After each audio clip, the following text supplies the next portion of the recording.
Hola chicos, ¿cómo están? Bienvenidos a nuestro video reportaje ético en formato de podcast donde vamos a debatir sobre algunos temas de la materia de ética para comunicación periodística en el sexto semestre para la materia Flex. Aquí nos encontramos con... Marine Camacho Corona, Daisy Bacalázaro, Pablo Gallardo, Ramón Portillo. Y vamos a discutir sobre algunos temas que nos presenta la actividad. El primero de ellos, chicos, es la responsabilidad social del periodista. ¿Qué tienen que decir al respecto? Bueno, a mí me gustaría iniciar recalcando que esta es una de las partes que vimos pues muy continuamente en lo que es la materia Flex, y creo que en eso se resume la labor periodística, porque nosotros no vivimos los acontecimientos de la sociedad como cualquier civil, sino que como egresado en algo relacionado al periodismo tenemos esa responsabilidad con la sociedad de mantenerlos informados desde la verdad y ser puente de voz e información real. Entonces, no sé, yo siempre lo asociaba con la frase de Spider-Man, la que dice, un gran poder conlleva una gran responsabilidad, porque la realidad es que pues nosotros al momento de vivir eventos tanto positivos como negativos, no podemos hacernos de la vista gorda o no podemos pensar solamente en si eso me afecta a mí, sino tenemos que pues justo ser puente y permitir, o sea, dar pie a que los demás también se interesen y tengan un criterio para que puedan pues vivir los acontecimientos que suceden. Yo creo que eso. Cualquier manera de abrirnos. Y así comenzamos esta charla, chicos. A ver, ¿alguien más tiene que añadir algo a esto que Marina nos está comentando? Sí, yo tengo una opinión que es acerca de lo que comentaba Mariné, que hoy en día los periodistas, no sé si ustedes pudieron notar cuando llegó, bueno, Emiliano, el que es hijo de los Aguilar, ¿cómo se llama? Emiliano Aguilar, el Ajá. robo. Pues llegó al aeropuerto y los periodistas literalmente es cierto. se la aventaron encima para sacarle información acerca de cuánto cobraba la entrevista. Y, o sea, a mí se me hace muy poco ético de que si él no te quiere la entrevista, no te quiere dar una opinión, de que estar así todo el tiempo con el micrófono o que empujándolo o acechándolo. Siento que tiene mucho que ver con ese tema.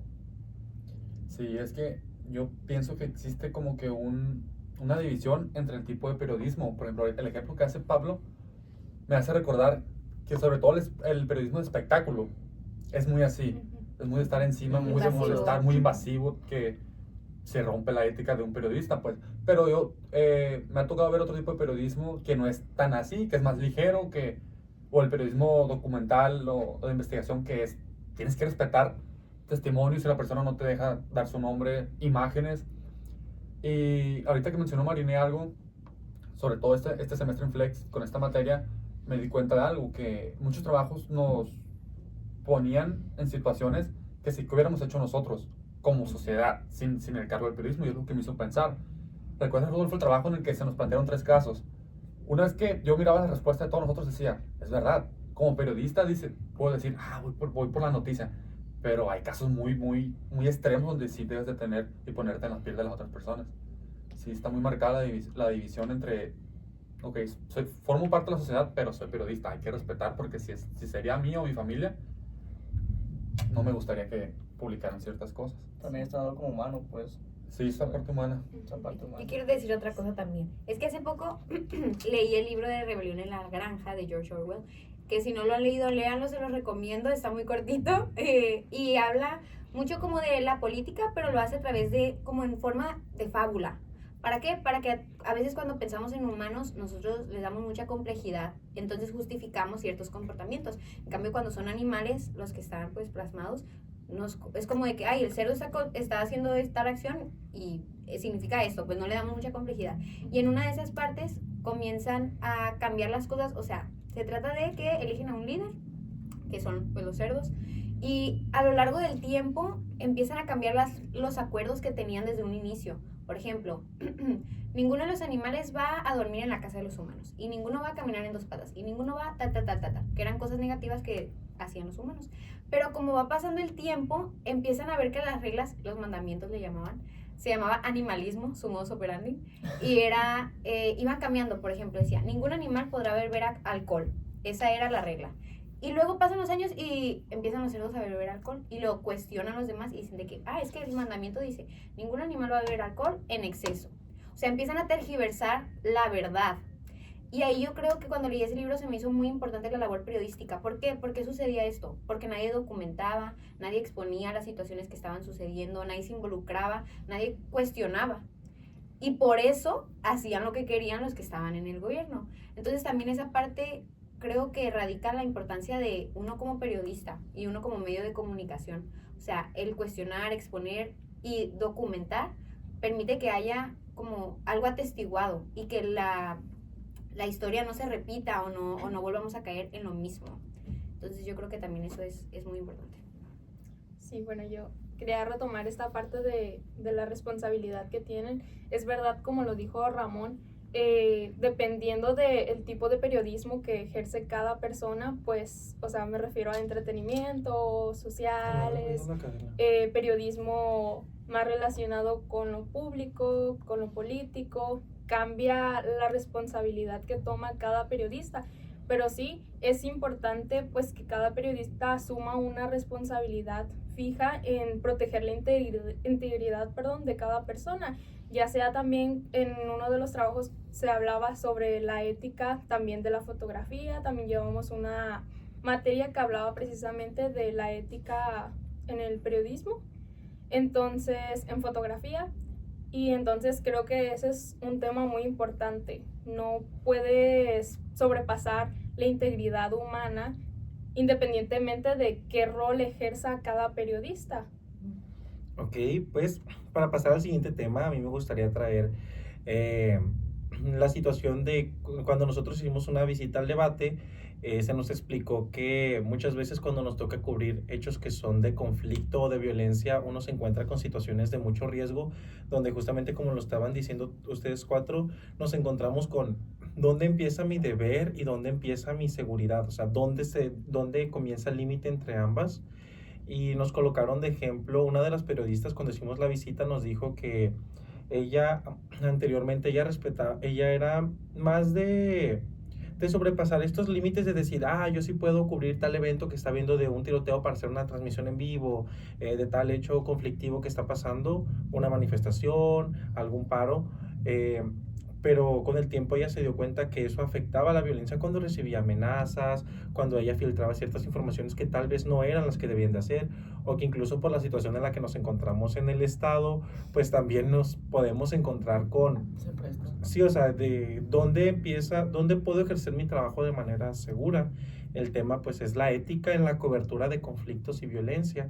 Y yo siento que eso es algo que se ha vivido. El claro ejemplo de eso fue hace años el Culiacanazo, que se filtraban videos y materiales de personas que pues pertenecían al sector de seguridad, que se encontraban muertos en calles, se veían pues fotos y videos sin censura, que pues no eran publicados por periodistas, pero sí por personas que tenían un medio de difusión.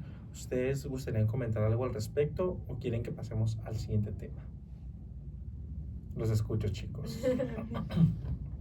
Pues, porque, por ejemplo, tú, Pablo, tú que ya ejerces el periodismo, si a ti te mandan a cubrir un evento de violencia, o sea, realmente yo siento que es una situación donde ¿ustedes qué harían? Sí o sí tenemos que trabajar y nos mandan a esta situación de cubrir tal conflicto bélico en la zona centro de X ciudad. Y es trabajo. Es que te va, como me dejó muy marcado algo que dijo una de las periodistas que estaba ahí, de que cuando estaba solo, de que yo trabajaba solo y no dependía nadie de mí, era de que obviamente yo buscaba, porque pues es mi derecho como periodista saber y saber a la gente lo que está pasando. Y buscas hacerte de un hombre. Entonces, Claro. Buscas la manera de que las personas sepan la información, cómo viene, pero ya en nuestro ambiente laboral existe ese conflicto que tú mencionabas, de que hay amenazas, hay cierto tipo de conflictos internos que nadie se da cuenta, pero que pasan. Y a la hora de que tú tengas un hijo, una madre o algún ser, un pariente muy cercano contigo viviendo, que lo puedes recibir un poco, ahí sí ya dices tú, bueno, hasta aquí ya llegué, pues. O sea, no es como de que iba a preguntar esto, pero por mi bien ya no pregunto esto. Okay. Siento que hay ciertas limitaciones. Ok, ¿alguien más quiere añadir algo? Pasamos al siguiente punto, chicos. La siguiente ronda la va a abrir Daisy y le vamos a dar la elegida. ¿De qué te gustaría hablar? ¿De desinformación y fake news o sobre la protección de datos y derechos de las víctimas? Yo creo que vamos a abordar de manera muy por encima lo de las fake news, porque nosotros también ya lo tocamos en el anterior podcast. Lo elaboramos con la temática de Jalisco, lo que pasó el pasado 22 de febrero, ¿verdad?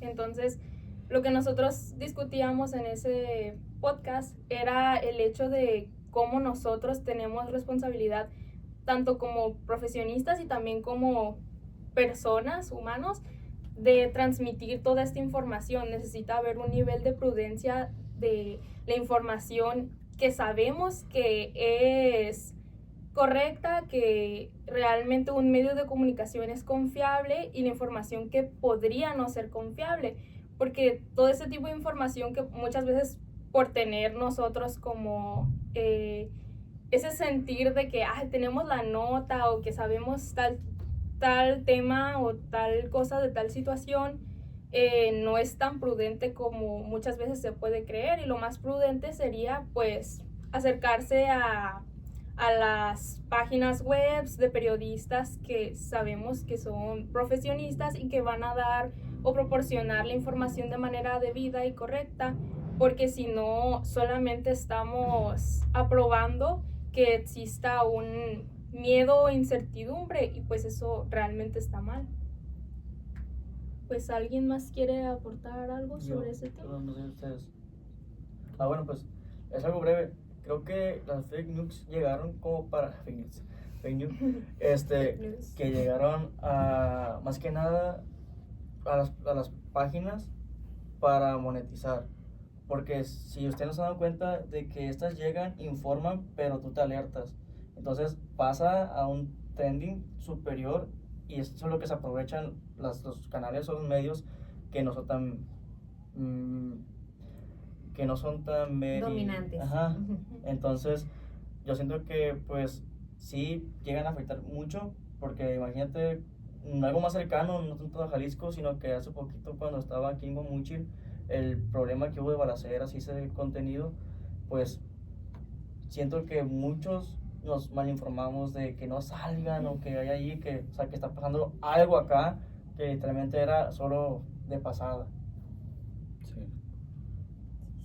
Ok, chicos, pues nos estamos acercando al cierre con el último punto, que es la influencia de las nuevas tecnologías y plataformas digitales en la ética periodística. Aquí yo creo que hay mucho que decir al respecto. Justamente, pues esta semana empezamos a ver cómo personas que también estudian la carrera junto con nosotros decidieron incursionar generando cierto tipo de contenido, que como lo estaban diciendo ahorita los compañeros, hay que tener esta visión de la información que digo es verídica, estoy en el lugar de los hechos, bajo qué condiciones o desde qué lugar nace mi deseo de comunicar este hecho. Yo siento que eso es muy importante, porque ahorita ustedes lo han mencionado de alguna u otra manera. Ahora, como todos tenemos la capacidad de ser comunicadores, cada uno lo busca hacer en sus propias posibilidades, como lo acaban de decir ustedes con las fake news, que ahora te estás compitiendo contra una empresa profesional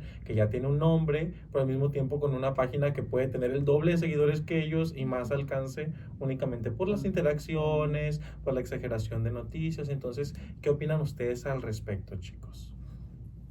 Cuéntenos, empezamos con el lado izquierdo. Bueno,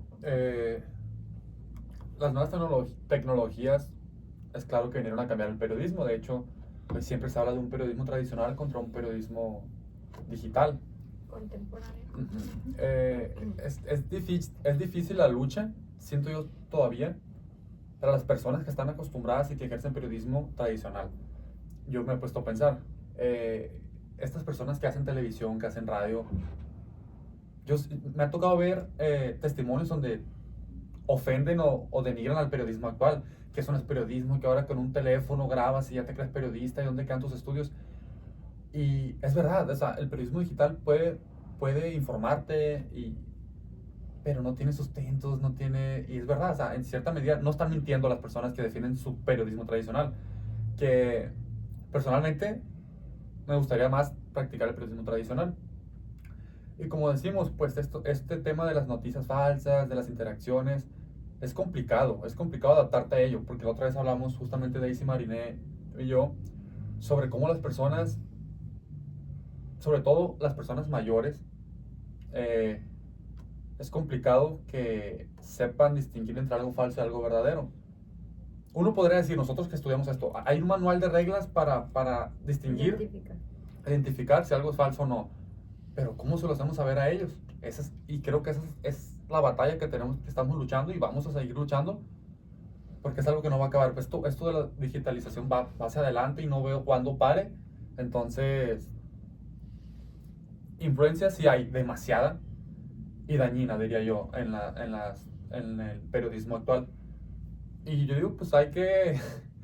No creo que una persona por sí sola pueda resolver esto, pero sí ir guiando. Nosotros que tenemos el privilegio de hacer esto, ir guiando y siempre buscar el bien de todo esto y no irnos por lo fácil o la interacción fácil por hacernos de un nombre. ¿Qué opinan, chicos? Nos estamos acercando al cierre. Tienen que concluir, especialmente Daisy y Mariné, para que ellas terminen. ¿Quién quiere hablar? Y Pablo, yo. ¿Y Pablo qué? No. A ver, Daisy, tú. Muy bien. Bueno, retomando la situación del amarillismo, es verdad, en esta época donde el internet pues es veloz, existen muchas personas que por circunstancias creen que tener tanto número de seguidores los puede convertir también en periodistas. Y no está mal tomar la idea de que puedes realizar periodismo, sino más bien lo importante es el cómo lo vas a ejercer. Y pues yo pienso que esto es la clave en el periodismo de hoy en día. Sí existe mucho riesgo, sobre todo por las personas que son llamadas influencers, que pues utilizan esa influencia para hacer, pero es importante tener una guía del periodismo tradicional para poder tener una base sólida. Sí, bueno, yo coincido totalmente. Yo creo que, bueno, esta oportunidad que tuve de irme a otra ciudad y poder aprender desde otra perspectiva, desde otras formas, yo creo que aquí, por ejemplo, tenemos la oportunidad de conocer mucho del periodismo tradicional. Allá la realidad es que se nos permitía también ejercerlo desde cada quien desde su mirada, desde qué es lo importante para mí y cómo puedo hacer que eso sea importante también para los demás. Yo creo que algo muy valioso de nuestra carrera, en general, no solamente el periodismo, es que los medios de comunicación siempre han sido importantes y siempre van a seguir siendo importantes.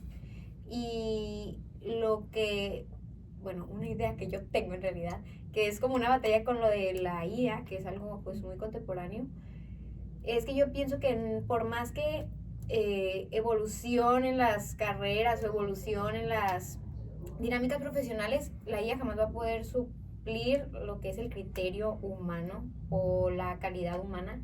Y por ejemplo, en el periodismo la IA te puede ayudar a redactar y hacer unas notas y todo, pero la carnita, o sea, la fuente, que es una entrevista desde una conversación, eso no lo va a poder hacer la IA jamás, porque no va a poder tener esa comprensión humana, porque al final pues es una máquina, por más razonamiento que le queramos dar. Entonces yo algo que experimenté allá es justamente que siempre desde el periodismo tenemos que pensar en por qué es importante para la sociedad. Yo creo que el periodismo es algo de vocación. Yo no creo que cualquiera pueda ser periodista, cualquiera puede ser comunicador, quizá, pero el periodismo involucra muchas cuestiones teóricas, cuestiones éticas, cuestiones vivenciales. Hay un libro que me regalaron también allá en Guadalajara que menciona que este oficio no se puede aprender, pero no se puede enseñar, porque es una labor que se aprende viviéndola. O sea, por más teoría que te den y todo, es cuando tú sales a correr a campo, cuando tú recolectas y conoces de historias, que puedes ya empatizar y sobre todo mirar desde una perspectiva distinta lo que vas a compartir. Y yo creo que eso es lo que hace la diferencia entre un periodista y un comunicador, desde pues lo que he vivido y he conocido. Y eso sería. Ok, chicos, pues nos acercamos al cierre. ¿Cómo se sintieron con esta pequeña discusión? Gracias, Mariné, por contarnos cómo te fue en Guadalajara. Gracias, chicos, por exponer sus puntos. Y pues yo creo que al final esto fue un semestre muy nutritivo a través de... Yo siento que la ética de alguna u otra manera más allá de la materia Flex, fue abordada en clases, como lo mencionó Daisy, en fotoperiodismo, en otras materias como la de comunicación social, La investigación que el fuimos a la ruta. periodismo de investigación también, y justamente vemos muchos aspectos que, como lo destacaban todos ustedes, la protección de datos, el ir al trabajo de campo, y que ser periodista es ser un comunicador de alto rendimiento, que también tiene que tener este sentido que vaya, lo lleva el nombre de la materia, ética, y también este valor que dijo Mariné, la vocación. Entonces, para cerrar y dando gracias por este semestre, vamos a decirle gracias al maestro Osvaldo, a la cuenta de 3, vamos a decir gracias maestro Osvaldo por este semestre, ¿de acuerdo? Sí. A la cuenta de 3, 1, 2, 3. Gracias, Maestro maestro Osvaldo.